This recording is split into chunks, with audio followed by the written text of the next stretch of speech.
નમસ્તે મિત્રો, હું પોક્યા વંદના, મારી channel GK quiz solution.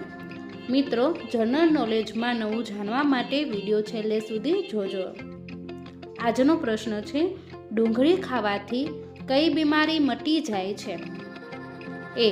Heart attack, B. Acidity, C. Blood pressure, D. Diabetes.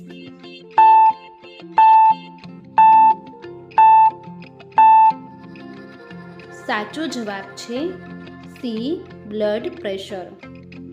મિત્રો, તમને મારો વિડીયો પસંદ આવ્યો હોય તો લાઈક, શેર અને સબસ્ક્રાઈબ કરવાનું ભૂલતા નહીં.